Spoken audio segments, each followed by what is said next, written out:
Kohima, May 26. A one-day seminar on professional ethics and etiquettes for legal fraternity, jointly organized by High Court Bar Association and High Court Legal Services Committee, was held on MZ 26 at Bar Room, Gauhati High Court, Kohima Bench. Justice Kaketo Sema, Judge, Gauhati High Court and Chairman, High Court Legal Services Committee, Kohima Bench, graced the event. He urged the lawyers not to do anything illegal. The lawyer must blatantly refuse the litigant who wants you to do something illegal. He said there are many unscrupulous litigants who may insist you to do certain things which are not correct or which are not legal. He said knowingly or unknowingly, if you indulge in such kind of activities and once, unfortunately, you are caught, there may be action against you from professional misconduct, and this may even lead to debarring you from practice. And therefore it is expected that you should know that whenever a client approaches you to do something illegal or to do something which is out of the way, kindly refusing, politely saying that our profession does not allow us to indulge in such activities.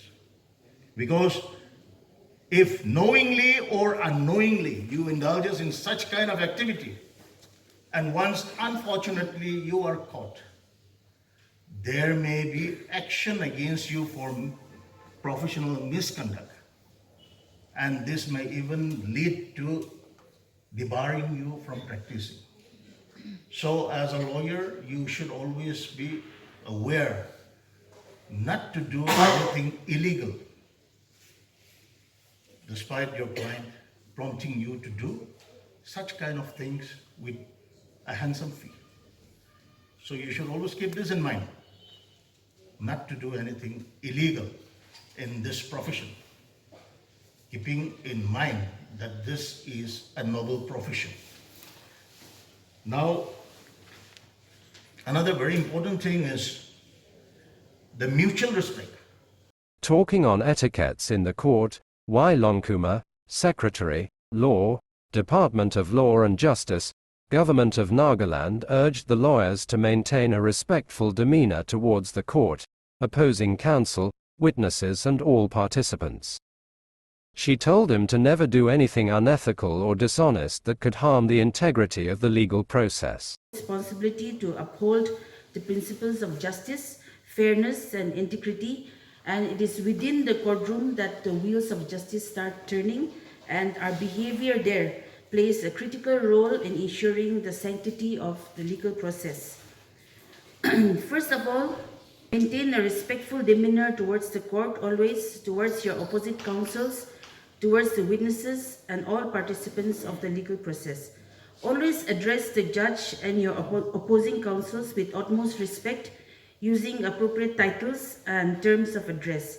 If you are disrespecting the court, this means that you are also disrespecting your own profession. And if you cannot respect your profession, then you cannot expect the society to respect you. Always seek permission before addressing the court, and do not interrupt another speaker when an opposing speaker is there, the lawyer. But please wait for your turn patiently. You will get your turn. Please dress in appropriate attire, adhering to the proper uniform of the legal profession. The uniform, you all know, but some of you, I see sometimes in the courts, especially in the district courts, that the band may be down here, and then the button is not, the collar is not buttoned up, you know, and then the gown is hanging out from one side. You know, don't be shabbily dressed like that, because you are officers of the court and you are expected to be always neat, clean and properly dressed. Time management is also very important. It's very important. Be on time and be always ready for your case.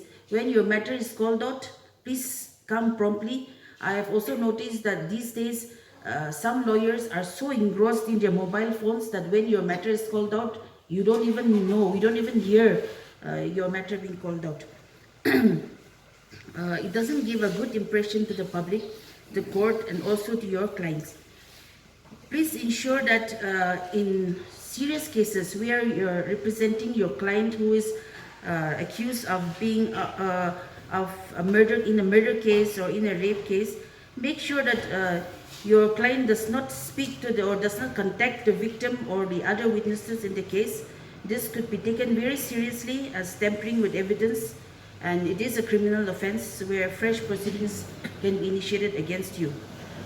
For compoundable offenses which require permission of the courts first, please seek the permission of the court first under 320 CRPC before attempting to compromise. You are a professional, so please be professional.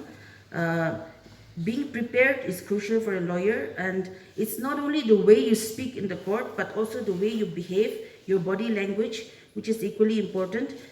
Don't ever take things personally, please, because you win some, you lose some. That is all a part of the profession, but please don't take things personally. And don't ever do anything unethical or dishonest that could harm the integrity of the legal process. You should remember that people coming to the court are the people who come as a last and final resort, most of the time. And they expect big things from you. As a lawyer, you have a huge responsibility in ensuring that their hope in getting justice at least ends up with fair and equitable results. Do not ever try to mislead the court. Do not lie or deceive the court or the opposing lawyers. Please ensure that no false affidavits are filed. This is very important. Do not ever forge your client's signature. I'm saying this because this has happened. And it has happened in my court also, forging the client's signature. And in fact, I can say that the courts in Nagaland are very lenient because we know that we have very few cases. We know that our lawyers are new and you are yet to learn many things. So we are being very lenient. So even if we catch them doing that, forging your client's signature, we let them go with just a stern warning. But in other parts of the country, I don't think you can get away with that. And another thing is, please do not call the judges on their phones or show up at your residence. Please advise your clients also, because some clients may have the tendency of doing that. So please tell your clients that they are not supposed to contact the judges on the phones or show up at their houses. Many bar members unfortunately think that to win the case you have to know the judge and not the law. But this is so wrong. This is such a wrong perception. Please keep your client's information confidential. Do not steal other lawyers' cases. Do not bribe police officers to get cases. Never focus on money. Your reputation is the most important thing. And if you build up a good reputation, the earnings will automatically come. So don't ever focus on your earnings. And in a career, especially where there's effectively no retirement age, so reputation is your most precious possession. When in the court submitting, please speak clearly and audibly, ensuring that all parties can hear. Do not just read from your brief. Some people just keep their eyes on the brief and do not even look at the judge. But that interaction is very important. So do not just read from your brief. You are expected to be ready with your paragraphs and your pages before coming to the court. You're expected to read it beforehand, not in the courtroom. So do not, and when the judge is talking to you, like flipping through your files, that is so rude and disrespectful actually. The judge is talking to you, he wants eye contact, but you are flipping through your file. So, I mean, that is very irritating to the court. So please come prepared. A lawyer is expected to read and read. And these days, we have no excuses. You cannot say that Manupatra or SCC Online are very expensive, because eSCR is now there, which is free. Everyone can access it. So you have no excuse that I have no access to journals. Another thing which I'd like to point out is inflammatory language in the courtroom. The courtroom is a very formal place and the proceedings are formal. So you're supposed to use formal language. So don't use ya and yup, etc. when in the courtroom, but say yes, Your Lordship, or yes, Your Honor. So that is also another important thing. Then don't use inflammatory language which will, anger your opposing counsel. Stay calm in the courtroom. Be in control of your emotions. Do not lose your temper. This is very important. Do not lose your temper while submitting. I've seen that some advocates do lose their tempers also. So let us try to control that. Avoid getting distracted by taking too many notes or being restless. Instead, please stay focused and attentive. Pleading is an art and it develops over the years. So, how you can, how to improve your pleading, your art of pleading? Listen to the submissions of your seniors, especially when you're a young lawyer fresh in the profession. Be in the courtroom from the beginning till the end. That is very, very important. Just because your matter is over, don't walk out of the court. But listening and observing is how you learn in the court. So please sit in the courtroom till the end and don't walk out when your matter is over, especially in the High Court. I find that, since my matter is over, let me walk out. So don't be like that, especially when seniors are there after you. So listen to the submissions of your seniors. You will learn so many things by observing from your seniors.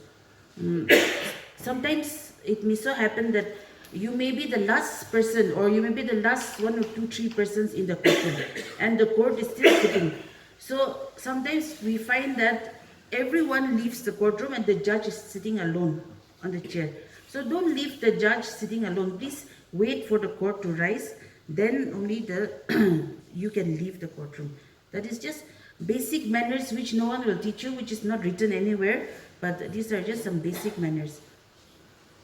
Also get to know the character, the likes and dislikes of the particular judge. I'm not telling you to practice court hunting, but it is good to know the dislikes and likes of a particular judge, so that you know how to handle that particular court. Be a senior for at least, be with a senior for at least 3 to 5 years before you branch off on your own. These days, we have noticed that people fresh passing out from LLB, LLM, and you just practice on your own. You may think that you know everything when you pass out. You may have passed out your LLB or LLM with distinctions, but in this profession, experience is what matters, and you cannot beat the experience. So please be with the senior. I would advise at least 5 years. You are in your uniform in the courtroom. Please maintain that decorum and the discipline. And please do not talk loudly among yourselves inside the courtroom. It distracts the judges as well as the lawyers who are submitting. You are an officer of the court and behave like one.